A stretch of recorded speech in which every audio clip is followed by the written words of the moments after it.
sehingga kami akan melanjutkan pembahasan yang lalu itu, bahwa ajaran agama Islam itu ada 3 hal, yaitu akidah, ibadah, dan syariat, yang beberapa minggu yang lalu yang sudah kita bahas. Sekarang yang akan kita bahas yaitu mengenai masalah konsep ketuhanan dalam Islam. Di konsep ketuhanan dalam Islam. Kalau konsep ketuhanan dalam Islam, kalau kita bandingkan dengan agama yang lain, itu pasti akan beda. Termasuk agama Hindu itu juga beda. Dan sehingga dengan adanya konsep ketuhanan dalam Islam, maka akan timbul suatu pertanyaan. Siapakah Tuhan itu? Tuhan itu adalah ilah. Jadi ilah itu adalah sesuatu yang dipentingkan oleh manusia, sedemikian rupa sehingga manusia itu merelakan dirinya dikuasainya. Ini kembali kepada Allah. Jadi ilah itu adalah sangat dipentingkan dan sangat dipuji dan sangat dipuja. Sehingga kalau kita lihat dalam sejarah pemikiran tentang Tuhan, yaitu pemikiran Barat, bahwa teori evolusionisme, yaitu Max Muller dan D.T. Taylor, adanya proses dari kepercayaan yang amat sederhana lama-kelamaan meningkat menjadi sempurna sebagaimana proses. Ya, proses itu di situ juga ada dinamisme, ada animisme, ada politisme, dan ada monoteisme. Jadi itu adalah merupakan suatu keyakinan. Jadi memang kalau kita sudah meyakini sesuatu yang kita yakini, itu pasti akan kita lakukan, pasti akan kita jalankan. Sama dengan orang yang mereka memilih dengan agama yang lain. Karena mereka sudah yakin dengan agama yang lain, maka itulah yang mereka yakini sehingga mereka ikuti. Bahkan aturan-aturannya pun mereka akan ikuti. Sehingga kalau keyakinan, ya kalau kita lihat ya, dengan keyakinan adanya dinamisme, animisme, politisme itu, biasanya kalau bulan Suro itu ada sekaten ya, sekaten yang termasuk kerbau itu yang diarak itu, ya, Suro, kemudian kerbau itu diarak. Memang itu kerbau yang mereka arak keliling ke lapangan. Tapi bagi keyakinan mereka bahwa kerbau itu adalah kiai bagi mereka, itu suatu keyakinan. Jadi itu kiai mereka, sehingga kerbau itu dinamakan kiai selamat. Karena mereka sudah yakin dengan kepercayaan dinamisme, animisme, politisme dan sebagainya itu. Maka disitulah bahwa kerbau itu tadi bagi kita memang itu kerbau, walaupun diarak itu ya, saat bulan Suro itu keliling lapangan itu. Bagi kita memang itu kerbau, tapi bagi mereka itu kiai yang namanya Kiai Selamat. Dan pengikutnya itu pun banyak sekali yang mengikuti itu di belakangnya itu.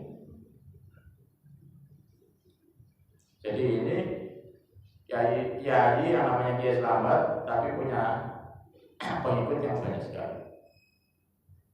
Karena mereka sudah sebagai suatu keyakinan. Jadi karena mereka sudah yakin dan sudah beriman dengan keyakinan yang mereka miliki itu, makanya mohon maaf bayinya yang mengeluarkan kotoran atau kerbau itu mengeluarkan kotoran, itu di belakang itu direbut oleh para santrinya, oleh para pengikutnya, direbut, diambil.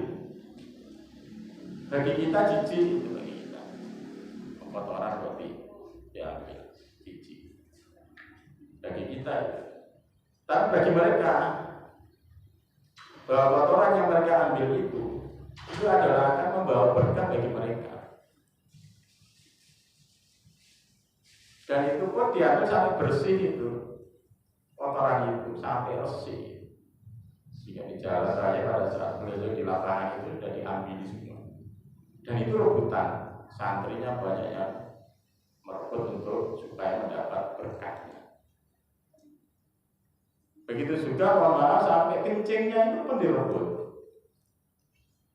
Sehingga kalau sudah meyakini suatu keyakinan yang namanya dinamisme, animisme, ya, dan lain sebagainya. Bapak-bapak dan ibu-ibu, bahkan dalam pemikiran umat Islam, pemikiran terhadap Tuhan di kalangan umat Islam timbul sejak wafatnya Nabi Muhammad SAW. Secara garis besarnya terdiri dari dengan adanya kelompok-kelompok yang ada namanya kelompok Jabariyah, ada kelompok Qadariyah, ada kelompok Mu'tazilah, ada Maturidiyah. Dengan adanya kelompok-kelompok dalam Islam ini ya karena pada saat Rasulullah meninggal, makanya Rasulullah itu kan pernah mengatakan bahwa nanti di akhir zaman itu akan muncul 73 golongan atau 73 kelompok. Dan kata Rasulullah hanya satu yang benar, 73. Berarti kan 72 semuanya salah. Jadi itu Rasulullah mengatakan bahwa nanti di akhir zaman akan muncul 73 golongan atau 73 kelompok. Hanya satu yang benar. Tapi Rasulullah tidak pernah mengatakan yang benar itu kelompok apa. Apa kelompok Muhammadiyah, apa kelompok NU, apa kelompok Al-Arqam, apa kelompok apa saja. Rasulullah tidak pernah menyebutkan yang benar itu kelompok ini, tidak. Hanya Rasulullah mengatakan dalam hadisnya, taraktu fikum amrayni tadi utamasakum bi kitabullah wa sunnatu Rasulullah. Kata Rasulullah bahwa yang benar itu adalah aku tinggalkan dua perkara, yaitu Al-Quran dan Al-Hadis. Kalau mereka mau berpegang teguh kepada Al-Quran dan Al-Hadis, itulah yang benar, kata Rasulullah. Nah sekarang kalau kita kaji itu ya, lebih daripada 7 kelompok itu kalau kita kaji dalam Islam, termasuk yang baru-baru yang sekarang sudah dibekukan oleh pemerintah, walaupun yang lama juga banyak yang sudah dibekukan oleh pemerintah, itu lebih daripada 73. Bahkan kalau kita baca dalam buku teologi Islam yang pengarangnya dari Habib Siddiqi, di situ membahas mengenai masalah kelompok-kelompok dalam Islam. Ya, kelompok-kelompok dalam Islam diantaranya adalah Jabariyah, Qadariyah, Mu'tazilah, dan Maturidiyah. Tetapi sekarang muncul banyak sekali kelompok-kelompok dalam Islam, bahkan lebih daripada 73 itu. Dan itu pun masih banyak yang sudah dibekukan oleh pemerintah, oleh negara. Ya karena apa? Ya karena menyimpang. Karena semua kelompok itu semuanya itu berdasarkan pada Al-Quran dan Al-Hadis. Kelompok apa saja sebagai pegangan dari Al-Quran dan Al-Hadis. Cuma bagaimana cara memahaminya, mereka itulah yang berbeda. Dengan cara memahami berbeda, maka disitulah akan mereka menyimpang daripada ajaran agama Islam. Contoh ini ya, kelompok Al-Arqam, namanya berasal dari Malaysia. Pendirinya atau ketuanya adalah Syekh Imam Suhaimi. Itu pendirinya. Dan mereka punya suatu keyakinan, punya suatu akidah bahwa pengikutnya yang laki-laki itu wajib kawin 4. Coba wajib kawin 4. Kalau wajib itu kan kalau tidak kita laksanakan kan dosa. Beda dengan sunnah kan gitu. Dia juga pakai dasar. Dasarnya apa? Ya dasarnya Al-Quran. Sebagaimana bunyinya fankihu ma tawalakum minan nisa masna wa sulasa wa ruba. Nikahilah wanita yang kamu senangi. 1, 2, 3, 4. Ada ayatnya ini. Jadi orang yang berpoligami itu ada ayatnya. Cuma cara memahami kelompok Al-Arqam yang berasal dari Malaysia ini, yang ketuanya Syekh Imam Suhaimi ini, mereka salah memahami. Kenapa? Karena ayat selanjutnya itu tidak dibaca. Kalau dibaca, maka di situ tidak wajib. Fankihu ma tawalakum minan nisa masna wa sulasa wa ikhtum ala ta'dil. Fa ikhtum di sini. Kalau ayat selanjutnya dibaca itu bukan wajib, hanya memberi peluang bagi seorang laki-laki. Jadi bukan wajib, beda. Memberi peluang.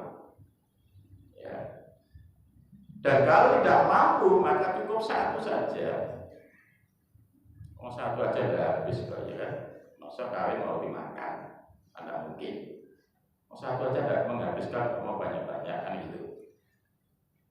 Nah, sehingga cara memahami mereka berbeda. Maka disitulah ya artinya menyimpang gitu loh. Jadi kelompok-kelompok yang lain itu semuanya berpegang teguh pada Al-Quran dan Al-Hadis. Cuma cara memahami mereka berbeda. Kalau sudah berbeda maka disitulah yang namanya menyimpang. Sama dengan kelompok Ahmadiyah yang dari India itu. Bagaimana cara keyakinannya?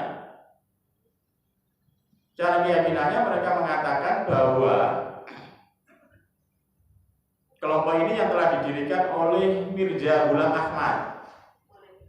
Dan Mirza Ghulam Ahmad ini mengaku dirinya itu sebagai nabi.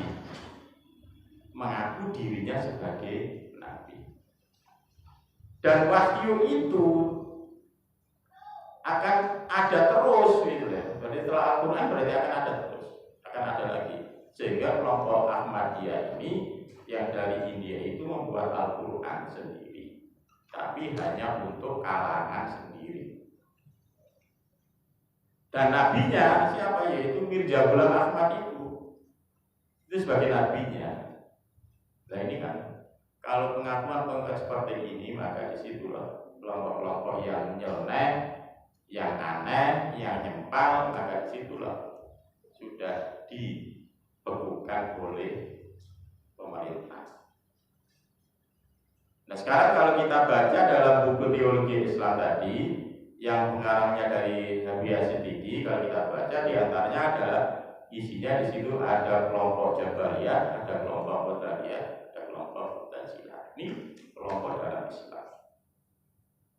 Nah, bagaimana terjadinya kelompok-kelompok dalam Islam? Yang pertama, karena pada saat Rasulullah itu meninggal.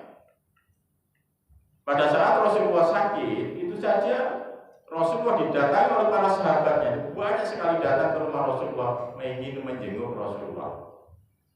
Rasulullah sakit. Tapi tiba-tiba sahabat itu ada yang membawa kertas, secara kertas langsung nyelonong masuk ke rumah Rasulullah. Padahal banyak sahabat-sahabat. Mereka mengatakan bahwa Rasulullah supaya menulis untuk memberi wasiat agar supaya umatnya nanti tidak tersesat. Itu sahabat ya, pada saat itu Rasulullah sakit dan banyak yang berkunjung ke rumah Rasulullah. Tiba-tiba ada seorang sahabat itu nyelonong membawa secara kertas langsung minta wasiat kepada Rasulullah. Pada saat itulah maka ada sahabat yang namanya Umar bin Khattab. Umar bin Khattab mencegah wahai sahabat, tidak usah kita itu minta wasiat. Sudah ada Al-Quran kok, kenapa Anda minta wasiat?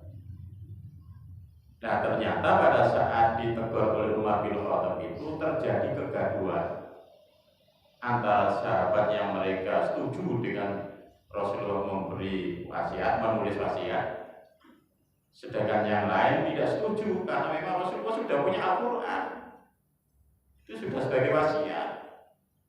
Maka dengan ramainya di rumah Rasulullah itu, walaupun Rasulullah dalam kondisi sakit, Rasulullah sempat marah dan mengusir para sahabat-sahabat yang ada di rumah Rasulullah. Kata Rasulullah, silakan kamu semua keluar dari rumah saya. Sehingga semuanya itu keluar dari rumah Rasulullah. Dan itu pun tidak mereka pulang, masih tetap di halaman rumah Rasulullah menunggu jawaban daripada Rasulullah. Akhirnya apa? Akhirnya Rasulullah tidak memberi jawaban. Tidak memberi jawaban berarti Rasulullah itu setuju dengan pendapat Umar bin Khattab bahwa Al-Quran itulah sebagai wasiat Rasulullah. Itu pada saat itu. Kemudian yang kedua, pada saat Rasulullah SAW meninggal itu pun masih terjadi kegaduhan, kekacauan. Rasulullah meninggal itu rebutan. Sebaiknya ini Rasulullah ini kelompok yang lain atau para sahabat itu mengendaki supaya Rasulullah itu dimakamkan di kota Madinah. Sahabat yang lain tidak setuju. Yang tidak setuju yaitu supaya Rasulullah itu dimakamkan di kota Mekah. Ada lagi sahabat yang lain tidak setuju. Ini rebutan tentang masalah pemakaman Rasulullah. Yang tidak setuju antara Madinah dan Mekah. Sahabat yang lain menghendaki supaya Rasulullah SAW itu dimakamkan di Baitul Maqdis. Ini tentang pemakaman Rasulullah. Kan tidak mungkin Rasulullah dimakamkan di 3 kota. Masa mau dipotong-potong? Kepalanya di Madinah, tubuhnya di Mekah, kakinya di Baitul Maqdis. Kan tidak mungkin. Dan itu terjadi memang rebutan. Sehingga karena terjadi rebutan itu, akhirnya ada sahabat yang tiba-tiba langsung naik mimbar dan mereka mengatakan, wahai para sahabat, sesungguhnya pada saat Rasulullah masih hidup pernah bersabda, barang siapa mereka itu meninggal dan di mana mereka itu meninggal, disitulah mereka dimakamkan. Maka setelah sahabat itu menyebutkan, maka para sahabat itu setuju. Karena setuju, maka sekarang dilihat Rasulullah ini meninggal ada di kota mana? Apa di kota Madinah, apa di kota Mekah, apa di kota di Baitul Maqdis. Nah, karena Rasulullah SAW meninggal ada di kota Madinah, maka Rasulullah dimakamkan di kota Madinah. Jadi memang betul sabda Rasulullah. Satu contoh saja, kita melaksanakan ibadah haji, kemudian kita meninggal di sana, apa jenazahnya dibawa pulang? Kan tidak mungkin, kan dimakamkan di sana. Sesuai dengan sabda Rasulullah. Jadi barang siapa yang meninggal, di mana mereka itu meninggal, ya disitulah mereka dimakamkan. Maka sahabat yang lain setuju. Akhirnya karena Rasulullah meninggal ada di kota Madinah, ya akhirnya dimakamkan di kota Madinah. Yaitu yang ada di Masjid Nabawi. Jadi ada di Masjid Nabawi itu, di situ ada sahabat Umar bin Khattab juga ya, sehingga itu yang kita sebut dengan Raudhah, taman surga. Jadi taman surga itu yaitu di sini adalah makam Rasulullah, di sini imaman, kemudian di sini mimbar. Maka tengah-tengahnya di sini lagi yang disebut dengan Raudhah. Dan Raudhah di sini ada rebutan bagaimana mereka itu bisa melakukan ibadah sholat, yaitu 2 rakaat ibadah sholat sunnah. Ya, di situ. Itu rebutan. Karena Raudhah ini adalah taman surga ya, di antara tadi makam kemudian imaman Rasulullah, kemudian di sini adalah mimbar Rasulullah. Maka disinilah rebutan. Kalau dulu belum diatur ya sampai ada yang terinjak, ada yang meninggal. Nah, karena sekarang sudah diatur, dijaga oleh para laskar dan itu pun gantian. Laskar itu ya polisi Arab gitu ya. Itu yang mengatur jalannya untuk orang-orang yang mau melakukan ibadah sholat di Raudhah. Karena disitulah makam Rasulullah sesuai dengan sabda Rasulullah tadi. Rasulullah itu dimakamkan di kota Madinah. Tidak mungkin Rasulullah akan dimakamkan di 3 tempat dengan adanya rebutan itu tadi. Ya, sehingga setelah terjadi selesai pemakaman Rasulullah, itu pun para sahabat masih rebutan lagi. Rebutan masalah apa? Sekarang siapa sebagai pengganti Rasulullah? Siapa sebagai khalifah? Siapa sebagai pemimpin? Gitu. Jadi pada saat sakit sudah menjadi ramai, kemudian meninggal juga menjadi ramai para sahabat.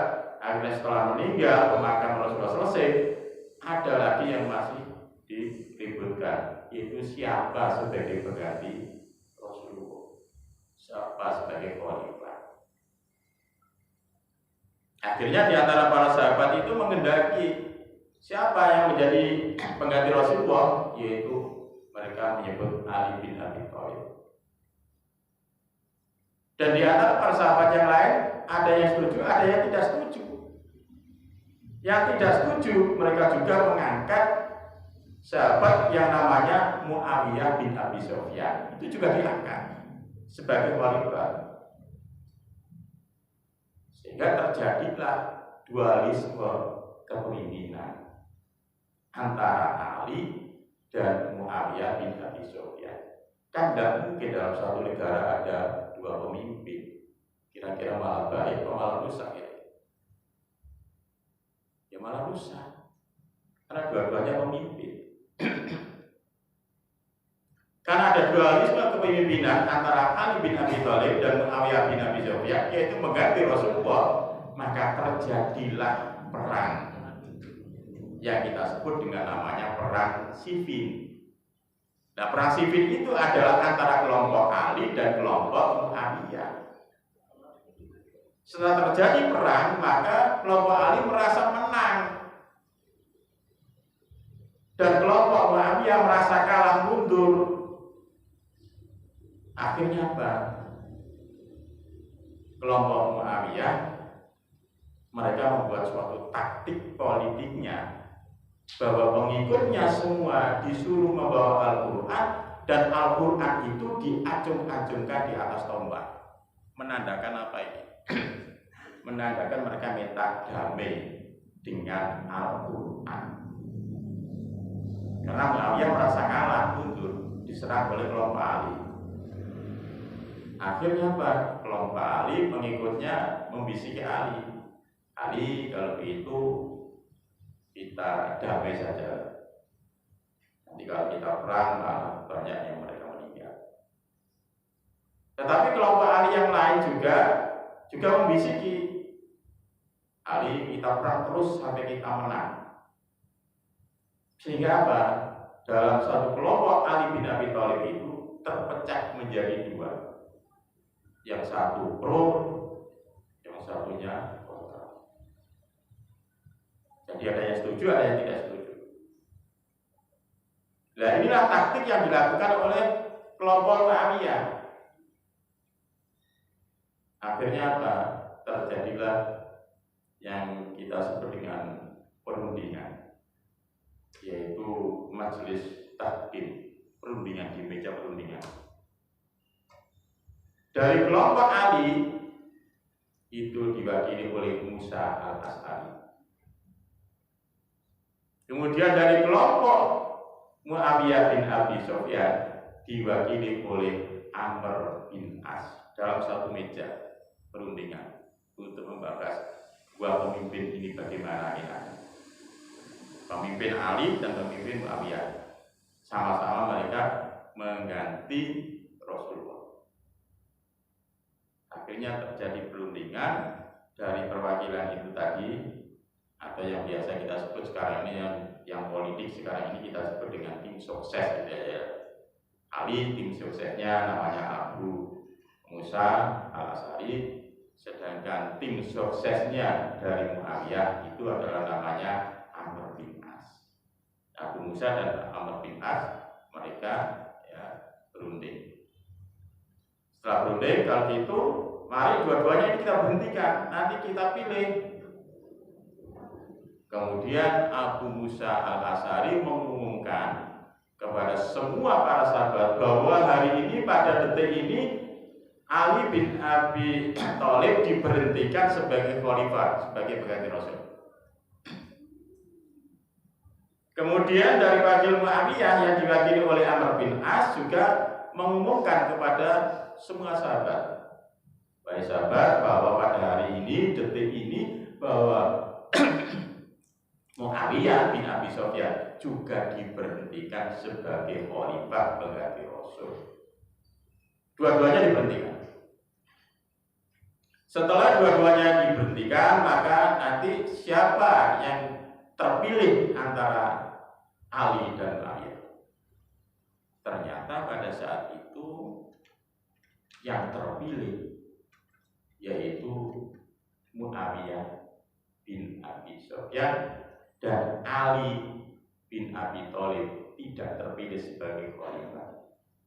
Karena Ali tidak terpilih, maka pengikutnya itu semua buyar membuat kelompok-kelompok sendiri. Di antaranya adalah kelompok Jabariyah, kelompok Qadariyah, kelompok Mu'tazilah, kelompok Asy'ariyah. Sehingga terpecah-pecah. Maka dengan adanya sekarang dengan adanya kelompok-kelompok dalam Islam itu ya karena pada saat ditinggal oleh Rasulullah. Andai kata Rasulullah tidak meninggal, tidak akan terjadi kelompok-kelompok dalam Islam. Jadi andai kata Rasulullah tidak meninggal, itu tidak akan terjadi kelompok-kelompok dalam Islam. Maka disinilah setelah peninggalan Rasulullah maka terjadi kelompok-kelompok dalam Islam. Sekarang kita bahas yang pertama, kelompok Jabariyah. Kelompok Jabariyah ini didirikan oleh Jaham bin Abi Sufyan. Dan bagaimana kelompok ini pendapatnya? Pendapatnya mereka mengatakan bahwa perbuatan baik maupun buruk manusia itu yaitu jabar. Jabar itu adalah dipaksa oleh Allah. Sehingga manusia itu tidak punya suatu kekuasaan sama sekali. Itu Jabariyah. Itu pendapatnya. Makanya kalau mereka mengikuti suatu kelompok Jabariyah, pengikutnya itu kalau berbuat ya apa yang kita lakukan itu semua bukan perbuatan kita, tapi jabar. Nah, jabar itu apa? Jabar itu dipaksa oleh Allah. Sama dengan kita ya, kalau ngaplok teman kita itu bukan perbuatan kita itu. Ya, teman kita langsung kita kaplok itu. Mereka mengatakan ini bukan perbuatan saya ini dipaksa oleh Allah. Gitu. Itu namanya kelompok Jabariyah, yaitu ditentukan. Ya, ditentukan. Kemudian kelompok Qadariyah bagaimana? Kelompok Qadariyah itu adalah bahwa pendapatnya bahwa manusia itu mempunyai suatu kekuasaan, mempunyai suatu kodrat, mempunyai suatu kehendak. Mau berbuat atau tidak itu urusan Anda. Tetapi di belakangnya itu bahwa Allah itu tidak ada pengaruhnya atas perbuatan kita. Dan disitulah salahnya. Itu yang namanya Qadariyah. Jadi masing-masing kelompok itu kan punya suatu pendapat. Jadi punya suatu pendapat, termasuk yaitu Qadariyah. Jadi kalau kita mau berbuat atau tidak itu kan kehendak kita, kekuasaan kita. Karena Allah menjadikan manusia itu adalah kita itu diberi potensi oleh Allah untuk apa? Untuk berbuat. Jadi untuk berbuat, kita diberi oleh Allah potensi untuk berbuat. Tetapi pendapatnya yang terakhir dari kelompok golongan Qadariyah ini, mereka mengatakan bahwa Allah itu tidak ada pengaruhnya sama sekali terhadap perbuatan kita. Ya, di situ salah. Padahal apa yang kita lakukan, apa yang kita perbuat, semuanya itu kan akan diminta suatu pertanggungjawaban oleh Allah. Yaitu pada saat kita kalau sudah kembali kepada Allah, itu akan diminta pertanggungjawaban. Sehingga kita harus memperbanyak amalan ibadah kita kepada Allah. Itu yang buat hari. Sekarang yang Mu'tazilah. Ini golongan dalam Islam. Yang Mu'tazilah itu bahwa pendirinya itu dianggap memisahkan diri dari gurunya. Nah, gurunya itu siapa? Gurunya itu adalah Al-Hasan Bisri. Jadi pada saat kajian seperti ini kajian seperti ini, Al-Hasan Bisri itu banyak sekali santrinya. Banyak sekali santrinya. Tiba-tiba ada santrinya yang tanya pada gurunya, yaitu kepada Hasan Al-Bisri. Pertanyaannya adalah, santri itu mereka tanya kepada gurunya, mengatakan, bagaimana kalau ada orang Islam, kemudian orang Islam itu berbuat dosa besar, apakah masih disebut orang Islam, apakah disebut orang kafir? Itu pertanyaannya. Jadi pada saat kajian, yaitu Hasan Al-Bisri itu gurunya itu dan punya banyak santri gitu ya. Tiba-tiba ada seorang santri yang tanya seperti itu. Pertanyaannya adalah, bagaimana kalau ada orang Islam, kemudian orang Islam itu berbuat dosa besar, apakah masih disebut orang Islam, apakah masih disebut orang kafir? Kemudian gurunya Hasan Al-Bisri itu lama sekali itu menjawabnya. Mungkin masih berpikir ya, Karena terlalu lama, tiba-tiba santri yang lain itu berdiri dan menjawab. Jadi santri yang lain itu berdiri dan menjawab. Mereka mengatakan, kalau ada orang Islam kemudian berbuat dosa besar, apakah disebut orang Islam, apakah disebut orang kafir? Jawabnya dari santri yang lain itu mereka mengatakan, disebut fasik. Fasik itu antara Islam dan kafir, tengah-tengah. Jadi tidak jelas. Itu disebut fasik. Jadi tidak jelas antara Islam ini kafir, kemudian tengah-tengahnya fasik, itu disebut fasik. Nah, setelah dijawab oleh muridnya yang lain itu, tiba-tiba gurunya mengatakan kepada yang jawab tadi, santrinya mengatakan, kamu ini adalah orang Mu'tazilah. Dikatakan gurunya tadi. Mu'tazilah itu artinya kamu keluar. Mungkin tersinggung ya. Mestinya kan gurunya yang jawab. Tapi itu santri yang lain. Santrinya juga. Yang tanya santrinya, yang menjawab santrinya kan gitu. Tiba-tiba mungkin tersinggung Hasan, gurunya tadi, Hasan Al-Bisri mengatakan, kamu Mu'tazilah. Tapi yang jawab tadi mereka tidak mau dikatakan sebagai Mu'tazilah. Mereka mengatakan bahwa saya ini adalah sebagai ahlul haq. Saya ini hanya untuk penegak kebenaran katanya. Dia tidak mau disebut sebagai Mu'tazilah. Setelah gurunya keluar, maka para santri semua itu kumpul mengatakan, bagaimana kalau itu Mu'tazilah itu kita buat sebagai kelompok, sebagai golongan. Akhirnya ia disetujui oleh para santri-santrinya tadi bahwa Mu'tazilah itu sebagai kelompok atau sebagai golongan. Jadi ini adalah dalam Islam, yang kelompok-kelompok dalam Islam itu kalau kita baca dalam buku teologi Islam yang pengarangnya B.S. Siddiqi itu banyak sekali kelompok-kelompok dalam Islam. Bahkan Rasulullah mengatakan bahwa nanti di akhir zaman ada 73 kelompok, itu malah lebih sekarang itu. Jadi kelompok-kelompok semuanya itu memang semuanya berpegang teguh pada Al-Quran.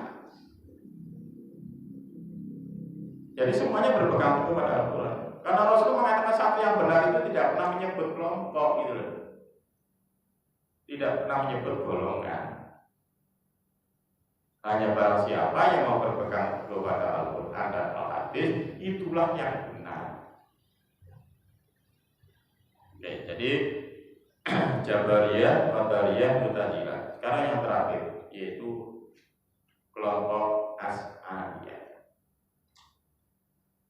Kelompok Asy'ariyah ini adalah kelompok yang mereka bagaimana mereka itu mengikuti apa yang telah dilakukan oleh Rasulullah.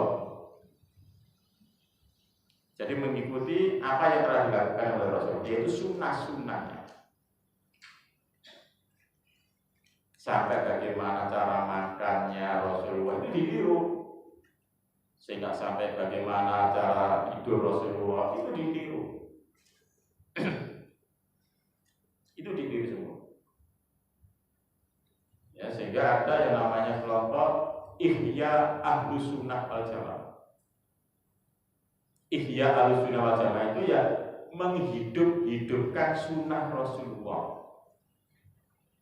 Ya, ada kelompok yang namanya Ihya Ahlus Sunnah wal Jamaah, menghidup-hidupkan sunnah Rasulullah. Karena sunnah itu kalau lakukan, Anda lakukan kan mendapat pahala. Kalau tidak Anda lakukan kan tidak apa-apa, tidak dosa. Itu sunnah, beda dengan wajib. Wajib itu ya harus kita lakukan, mendapat pahala. Tetapi kalau tidak kita lakukan, mendapat dosa. Akhirnya kelompok Asy'ariyah ini mereka mengikuti apa yang dilakukan oleh Rasulullah, sehingga cara makannya pun itu ditiru. Nah, bagaimana cara makan Rasulullah? Cara makan Rasulullah ya ada di apa itu digodong itu ya, mudah dimakan bersama-sama, tidak pakai sendok tapi pakai apa ini? Pakai gerigi. Ya. Jadi istilah dipuluk gitu ya, itu cara Rasulullah. Atau 3 gerigi gitu ya. Dan itu kan lama habisnya. Dan itu masih banyak orang yang mengikuti seperti itu, yang kita sebut dengan Ihya Ahlus Sunnah wal Jamaah. Tidak ada masalah. Kalau mereka ingin mengikuti, ingin mendapat sunnahnya, tidak ada masalah. Itu kalau dalam satu kelompok silakan. Tapi kalau Anda sudah keluar dari kelompok Anda, kalau kita terapkan, ya orang lain juga. Ya, kalau kita mau makan di warung itu ada soto, tidak mungkin kan? Karena ada pakai sendok kan zaman Rasulullah. Kemudian kalau Anda makan soto, apa kan tidak pakai sendok, apa ya Anda pakai gerigi 3 ini? Ya cocok, ya, panas kan? Tidak bisa kita lakukan. Kalau sudah keluar ya silakan kita sesuaikan yang ada di luar. Tapi kalau kita sudah kembali ke kelompok Anda, silakan Anda seperti itu gitu loh. Nah, ini yang masih ada yang kita sebut dengan Ahlus Sunnah, yaitu Ihya Ahlus Sunnah wal Jamaah. Jadi mereka itu adalah menghidup-hidupkan sunnah Rasulullah. Boleh-boleh saja, tidak ada masalah. Kalau pengen mendapat pahalanya, termasuk ingin jenggot, itu tidak ada masalah. Ya, itu sunnah. Apa-apa dan ibu, itulah konsep ketuhanan dalam Islam. Nah, bagaimana konsep kita bandingkan dengan konsep ketuhanan dalam agama Hindu? Konsep ketuhanan dalam agama Hindu biasa disebut dengan Trimurti. Trimurti.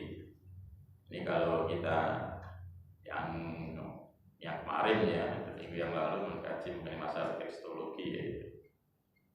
Sehingga kita bagaimana bisa membandingkan dengan konsep ketuhanan bagi agama lain. Ya termasuk di sini adalah agama Hindu. Jadi konsep ketuhanan dalam agama Hindu biasa disebut dengan Trimurti, yaitu 3 kekuatan. Ada Dewa Brahma, ada Dewa Wisnu, ada Dewa jiwa. Ini konsep ketuhanan bagi agama. Dan masing-masing Trimurti ini punya suatu tugas masing-masingnya. Ya termasuk tugasnya Dewa Brahma itu sebagai apa? Kemarin sudah dijelaskan oleh Pak Kristologi ya. Brahma itu adalah sebagai pencipta yang menciptakan. Kemudian Dewa Wisnu itu adalah sebagai yang memelihara. Sedangkan Dewa Siwa itu adalah sebagai menghancurkan atau sebagai perusak. Jadi masing-masing ada perannya. Ya, secara logika ya memang ada masuk akal, tapi kan bagi keyakinan, bagi konsep, bagi mereka itu ya mereka sudah diyakini. Dengan 3 Trimurti ini sudah ada pembagian, ada yang Brahma bagian menciptakan, kemudian Dewa Wisnu bagian memelihara, dan Siwa bagian menghancurkan. Secara logika ada masalah.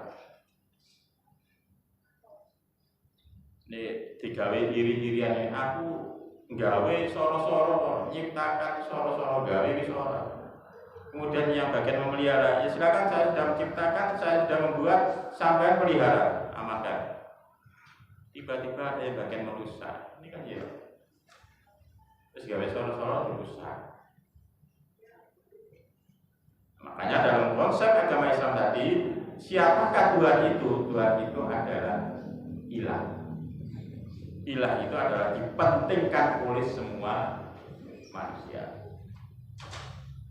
Hadirin Bapak-bapak dan Ibu-ibu, jadi saya kira sampai di sini dulu, sudah jam berapa? Mungkin ya sebelum saya akhiri, mungkin barangkali ada yang perlu Anda tanyakan. Memang dalam konsep ketuhanan dalam Islam banyak sekali ayat-ayatnya. Di sini ada Al-Quran surat Ar-Rum ayat 30, kemudian Quran surat Al-Imran ayat 190, 191, kemudian ada Al-Quran surat Al-Furqan yaitu ayat 43. Banyak sekali ayat-ayatnya tentang konsep ketuhanan dalam Islam. Dan insya Allah kita akan bahas untuk Jumat, yaitu 1 bulan lagi. Karena Jumat pertama, nanti Jumat kedua insya Allah akan kajian tafsir. Kemudian di Jumat ketiga yaitu HPT, himpunan putusan tajid, dan Jumat keempat itu adalah Kristologi. Karena Desember ini ada Jumat kelima, maka nanti bukan perawatan jenazah, tapi nanti akan diisi oleh biaya jiwa syukur, yaitu mengenai masalah akhlakul karimah. Ya, sebenarnya untuk perawatan jenazah ingin saya lanjutkan gitu ya. Tapi diminta oleh biaya jiwa syukur ya, nanti minggu kelima diisi. Baik, itu mungkin ada yang mau ditanyakan sebelum saya akhiri.